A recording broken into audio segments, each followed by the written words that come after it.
Okay, so chapter 4, section 3 is relating transformations and congruence. So if you think about the word transformation, transformation means change. If you're like a fan of the Harry Potter books, like they have that I don't know what that class, I'm not that huge of a fan of the book. So it's like they have like trans something figuration class, whatever. It means change. That's something that's going to be changed. So we are going to be able to change shapes and still keep them congruent, which sounds like they are two things that don't agree with each other, but we're going to change something about the shape, and they will still be the same shape and same size, which doesn't sound like it's possible, but I assure you that you're probably just thinking about it in a different way, that there are some things that we can change that will not change the shape, will not change the size of the figures that we're talking about, and they are keeping things congruent.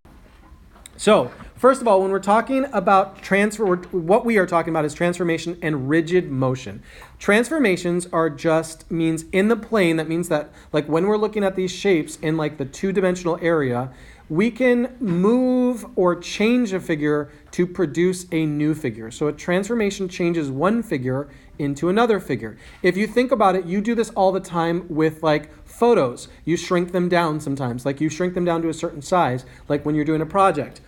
But the one that we care about most today is called a rigid motion. If something is rigid, if you're talking about your teacher and describing them as rigid, it's usually not a compliment. It means that they are unbending, they don't change. It would be like you're going to try to talk to me about something, but you already know I'm rigid. It means that you're probably not going to be able to convince me of anything. I'm not likely to change. That's not true. I'm just saying that's what rigid means. So a rigid motion is a transformation that preserves the length, it keeps the angles, and the area of the original shape. So the shape itself will not change shape, will not change size, and we call that isometry. A rigid motion is also called isometry, meaning there's no change in shape, no change in size, but there are some other things that will change. Okay, so the three types of rigid motion that we're going to talk about today are shown below.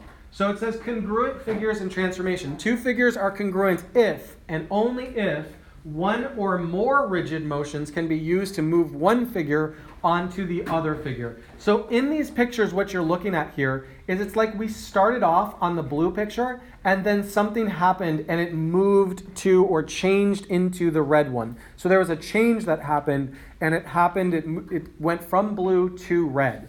So what we're looking at there is that if any combination of translations, reflections, these are key words here, you're going to want to underline these are very important words. Translations, reflections, and rotations. These are the three types of rigid motions there. If they can be used to move one shape onto the other, then these figures are congruent. So rigid motion does not change size. It does not change the size of anything.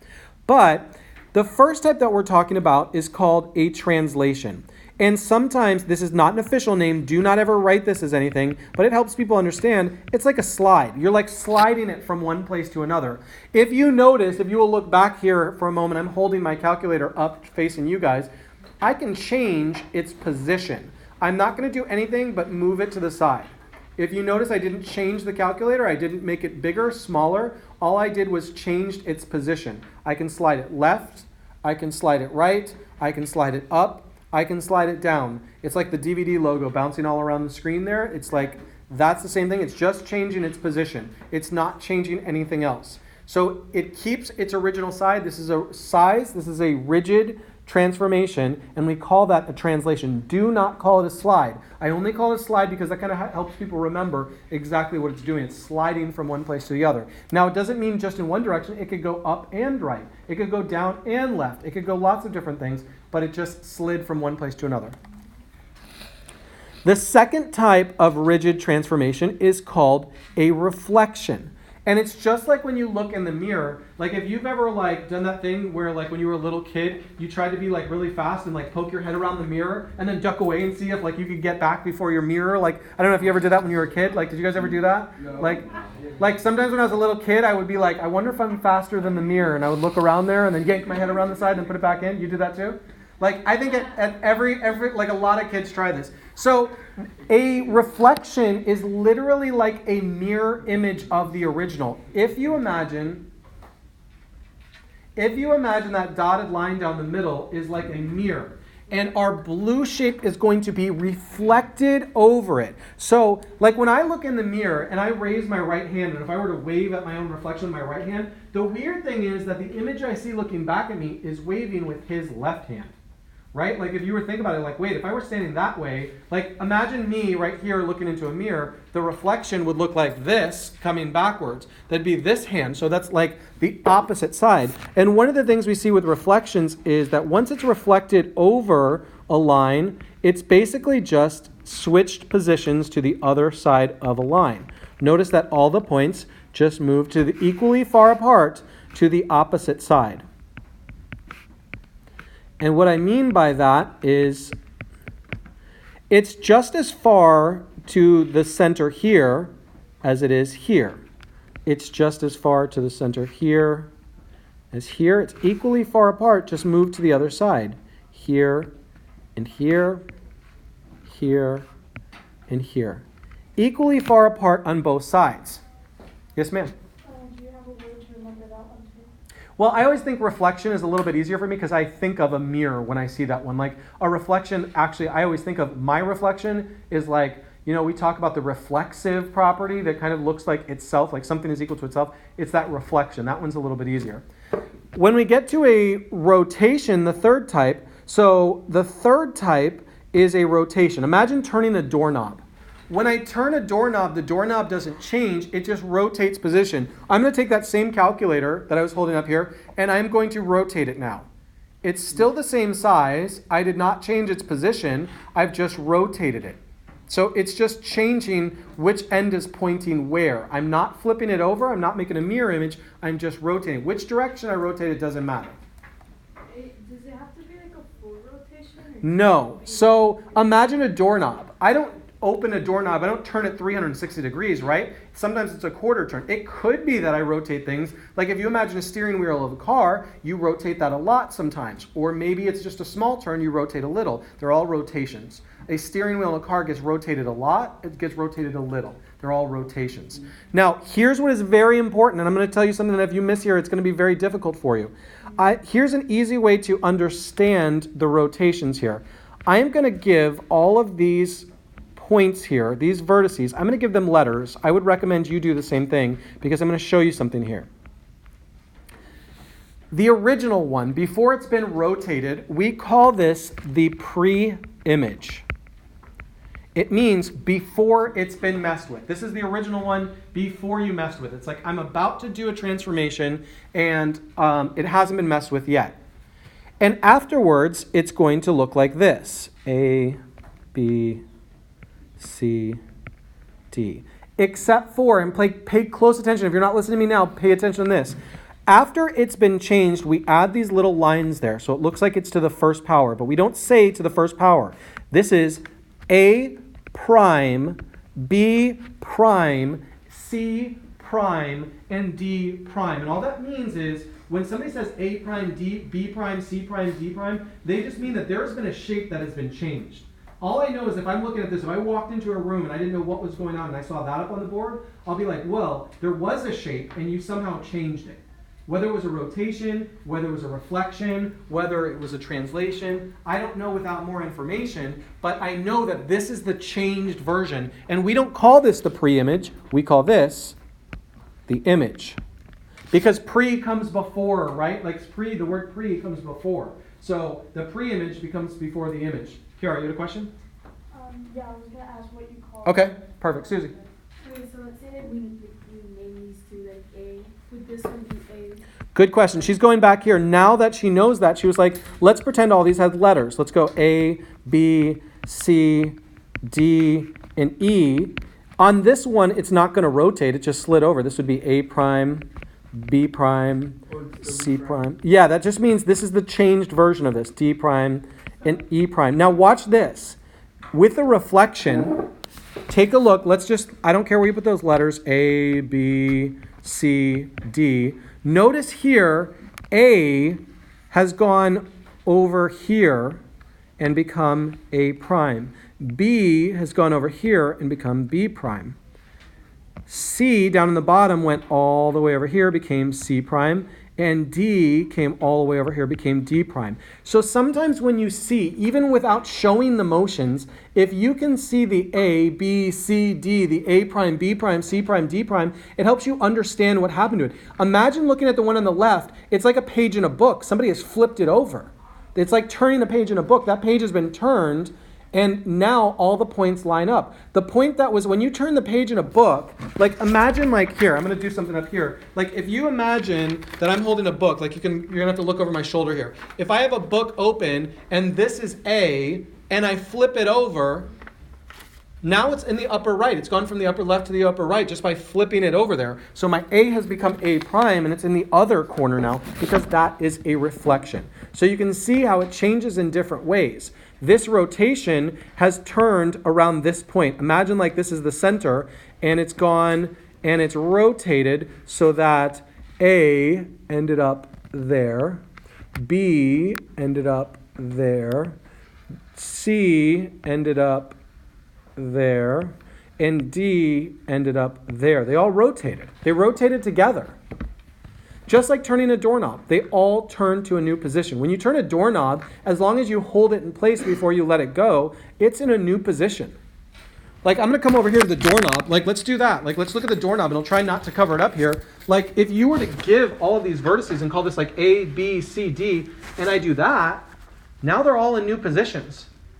A prime, B prime, C prime, D prime are all in new positions until I let it go and it returns back to where it was. But all those vertices have moved in new positions and they've rotated around one spot. That spot that it rotated around was right here. Like notice, where did it rotate from? The one part that stayed stationary, right there. All right. Here's where we get fun. It's really not. This part isn't hard. This lesson only has one like learning slide? This is a very short lesson, yeah, for sure. But I'm going to tell you the homework involves a lot of things. It's like, you know how people always go like, the homework is always so much harder than the lessons. So you go, yeah, because the lessons give you the basics, and then you're going to see new situations of how to apply it. Okay, describe the transformation you can use to move the blue figure to the red figure. So we're going to look at this and try to see which one of those three rigid motions does it look like. Yes, sir? You could use two. This one does not require two. Then I would say transition. So a translation means that it's going to be moving like this. So if it moved down and to the left, then it should look like this. Oh. Sorry, I didn't draw it perfectly there. I'm not using Notability, so my lines aren't coming out straight. Rob Shamar. It looks like a rotation to me too. And the dead giveaway is this. Look at how it's turning. It's around this point right here. It's like it's hinged to this point. And notice that this point is still attached there. That's what it would look like. I mean, I guess the best I can think of is like if you were one of those people, like on my mailbox I have a flag. I don't know, if you live in an apartment you probably don't know about this because like you've got like boxes for yours. But like if you have a standalone mailbox, they usually have a flag on them, and that flag rotates. That's basically what's happening here is a rotation if you've got that flag. If you don't have that flag on your mailbox, you've seen one before at least. So this would definitely be a rotation. Now this one, I can definitely see that there are two. They are illustrating them. Alex, hook me up. It's translation first and then reflection. Good. So notice the translation first, like it just slid to the right. And then after it slid to the right, it did this little flip and ended up here. So I'm going to do something that just to show you, for those of you who have trouble with this one, that's perfect. First, let me just write that down. It was a translation followed by a reflection. Now, watch what happens here with all the letters. Let's call this A, B, and C. They end up over here. Now, I'm not going to put A prime, B prime, C prime on them yet because it's not done moving. So it slid to the right. Now it's the same shape, just slid to the right. But then it reflected. So guess what letter goes right here? A prime. Guess which one goes right here? B prime. And then finally C prime right there. So it is definitely a translation followed by a reflection. Yes, ma'am? So since this one involves two steps, would both the blue triangle and the green triangle be pre-images? So we would call the first one a pre-image. We actually would not normally show the green one. it would just say, like, as we get further, we would say, how could we get from the blue to the red? So imagine that I just took away the green.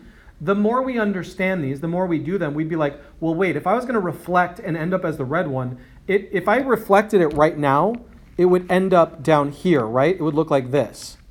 Or it would look like this, a backwards version. So really what happens is, like, as we get further on in this, we're going to say, how did it go from blue to red? You would have to, in your mind, kind of pick it up and be like, well, it needs to move to the right first, because it needs to move to the right and then flip upside down. So you're actually, you wouldn't normally see the green one. The green one is just kind of there as like, this is the training wheels into transformation. Sorry, I lost the word there. Can't you just do a rotation? So if it was a rotation, it is actually possible to do this as a rotation, but it would be rotating around a spot like this. So like what he's saying is that, what if it like rotated around that spot right there? Wouldn't it end up down there? He's right. It would do if it was rotating around a spot like right there. Don't worry if you didn't understand that, because the first one is just okay too. But you're right. A rotation would work as well. So if the green wasn't there, then you could say a rotation. A rotation would work as well. It's often, and that'll be the case, and again, this is what people love or hate about geometry, there's often more than one answer. But that should be good for you, because if you know one of the answers, fantastic. You leave the rest to me. I'm the one who has to sort out whatever you give me. You give me stuff, I have to sort it out as to whether you're right or not.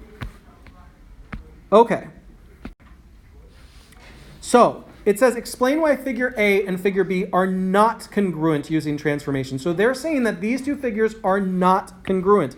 Even though I might make the argument, let's pretend that I'm arguing here, and I say, but bro, look, if I rotated A, imagine that I rotated it, and then did a translation. So I rotate it like this, so that this side ends up right up here. And then I just slid it down into the right. Why would you fight me on that and be like, yeah, but look at this? There are some things that I would be like, because I would make the argument. I'd be like, why couldn't that just be a rotation and translation? Yes, ma'am. I mean, like, I don't know how to explain it, but if you like see it turned that way, it's not the same shape. It's not the same shape. So that's the biggest thing, is that when we are talking about these transformation, these rigid ones, it's not the same shape. Now you might be like, I don't see it. They look like the same shape to me. Here's the thing. If you take a moment, B, the red one, is a lot shorter this way. And this is what I'm talking about. It's shorter this way. After I rotate it, B is shorter. Like it's shorter and wider. Like it's gotten wider and shorter. Two things that will not change with rigid transformations are its shape and its size. Imagine this calculator, right? I mean, unless I'm willing to like heat it up and stretch it, no matter what I do, I'm not going to change the shape of it. But if you came in and suddenly I had it like let's say I put it under extreme heat and I was able to pull the plastic and then suddenly it looked like a stretched version of it, you'd be like, wait a minute, you did something different. It's not the same size anymore. And that's what is required for a rigid transformation. Rigid is a word that means like unbending. It doesn't. Like rigid things often tend to break. I thought this was just a rotation. But it's not the same size. That's what we're saying. How do you find it? Because what we're saying is if we rotate, if I were using Notability right now, I can't do it in this program. If I were using Notability right now, do this. You guys are using Notability. Here's what I want you to do. Yeah, so that's fantastic. So what she did right there is this. I can't do it on here and show you guys, but do this. Trace out this first figure, and then use your lasso tool and draw around it like this, and then grab it and try to rotate it on the other shape. Try to make it match the other shape. It won't work. Right? I rotated it and it did that. So, but trace it though. Trace the first shape and try to rotate it and put it on the other one. Resize it if you need to. It's not going to match up. Some of us are able to see these size things right away and go, oh yeah, this is not going to work out. How But would we notice it without Notability? you're going to see that this is baby steps, and you're going to see it in just a minute. We're going to start dealing with coordinates. Oh. This is all going to be graphed very soon. Oh no. Distance formula, angles. You got it, slugger. Okay. Again, another really important thing is going to happen here that if you miss this, you're going to hate doing the homework. Okay, it says find the image. Remember that means that they're starting this off with something. They say find the image. That means find out where this ends up. Find the image of the points after the transformation whose rule is given. The rule means this. Where it says the rule is given, that's what all this is, and I'll explain it in just a minute. It says, is this a rigid motion? If not, explain. So let's pretend for just a moment that this is point A, this is point B, and this is point C. I'm going to illustrate something for us just to see what happened. I'm going to tell you that by the time we're done with this, you won't need a picture to know what transformation just happened. You'll be able to look at this. Oh my goodness. Oh, Siri. I'm going to add a blank graph to this. No. Okay. I'm going to add A, B, and C to my graph. I'm going to graph them. So here we go. You can just go to Google and just type in blank graph and then just save that picture and bring it in. I have one saved. Obviously, I do this all the time. So A is negative 4, 3. Negative 4, 1, 2, 3. That's here. I'm going to label it as A. And not only am I going to label it as A, I am going to do this in red. So negative 4. Here is A. B is 1, 4. 1, 4. Here is B. And C is 2, negative 5. 1, 2, 3, 4, 5. There's C. Now, I'm just going to play connect the dots here. And what we get is a triangle that looks like this.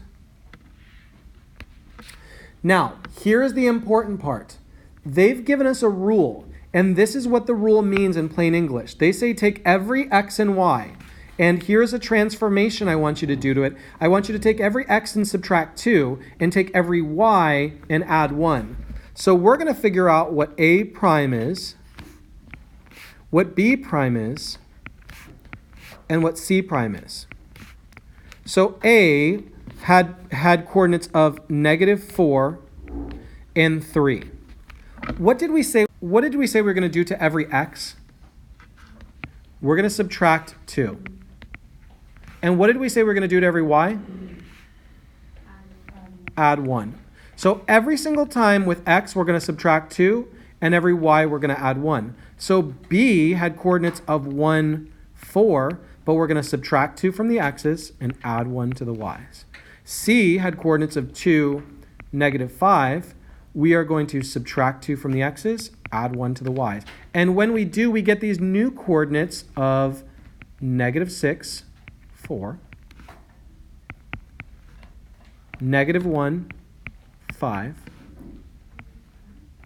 and 0, negative 4. I heard a voice of not liking this. What? Is somebody stuck? Tell me if you are. I'm very stuck. Yeah. Okay, look. So we took the original coordinates, and we are subtracting 2 from each of the x's. And we're taking all the y's and adding 1 to all the y's. That's what you're seeing here. So check us out. Let me just clean this up so you can see. I'm going to make this a little easier to see here. Hold the questions for a moment. So we've got all the y's we are going to all the x's we're going to subtract 2 from. So notice this, minus 2, minus 2, minus 2 from all the x's. All the y's we're going to add 1 to, plus 1, plus 1, plus 1. And when we do that, we get these new coordinates, our A prime, our B prime, and our C prime, not crime. We're going to graph those. And I'm going to graph this one in blue. So negative 6, 4. Negative 6, 1, 2, 3, 4. 1, 2, 3, 4. This is A prime. Hold on one second. Let me just get to these last two, and then I'll take your question. Negative 1, 1, 2, 3, 4, 5. Here is B prime. And finally, 0, negative 4, 1, 2, 3, 4. This is C prime. Play connect the dots. And we can see how our shape has moved. Yes, ma'am? I don't understand how you, where you put the A for the original ones. It says negative 4, 3, but Okay, look, so check it out. Negative 4 is right there.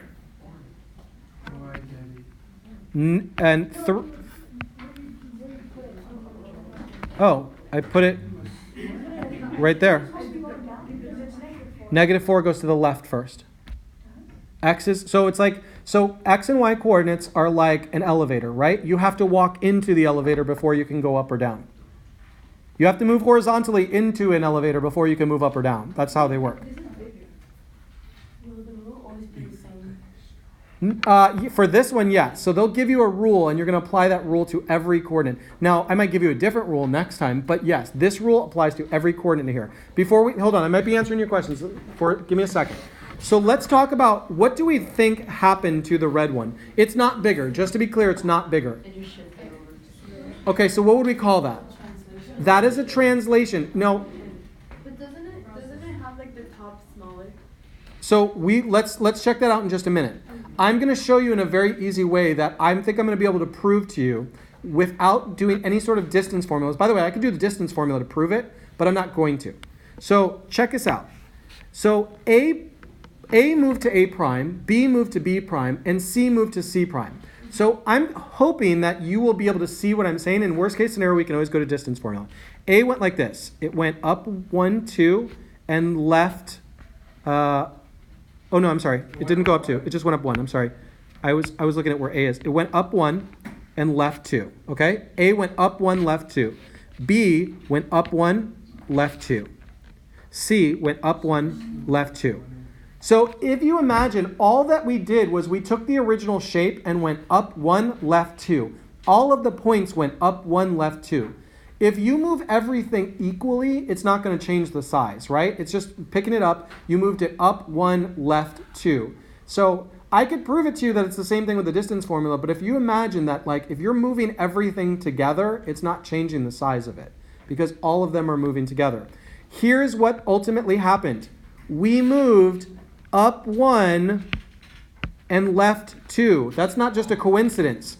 Remember, x's control the left and the right, and y's control the up and the down. So this tells me right here that I moved left 2 and up 1. Because you have to, because you're adding 1 to each thing. If you add 1 to the y's, it moves it up. If you subtract 2 from the x's, it moves it left. So that's like the slope. The slope of the lines won't change. But if you're saying the slope of the whole thing, I kind of see what you mean. We wouldn't call it that, but I see what you're saying. I see where you're going. That they changed equally. All the points moved together as one unit. Now, here's the thing. If you get good enough at this, you don't have to graph it. You'll just know anytime you add or subtract, where all you're doing is adding or subtracting numbers from the x's and y's, that will always move. Guess what happens if I subtract 4 from the y's? It's gonna go down. Down 4, exactly. What if I add 17 to the x's? What does it do? To the right 17. What do you mean? Yeah, that. That's because this is the rule that they gave us. They said, hey, I want you to do this rule to everything. Oh, that's not like a formula. Hold on one second. Why did you put left plus 2? Oh, wait, no, that's a T. Yeah. Oh. Or also it would be left plus 2. That's a T. Wait, I have a question. This isn't a formula. They're saying apply this rule. Oh, I thought that was a formula we had to remember. Nope. This is just saying, here's what you're going to run into in your homework. You're going to run into rules that look like this. X comma Y. Take these and transform these. And they're going to tell you to do something to the x's and something to the y's. I don't know. Maybe they're going to say add 6 to the x's and subtract 13 from the y's. Well, guess what? I don't need to graph that to tell you what's going to happen. Whatever shape this is, what's going to happen to it? It's going to go to the right 6 and down 13. Exactly. It's going to go right 6 and down 13. So whatever it looked like originally, just move it to the right 6 and down 13. That is a translation.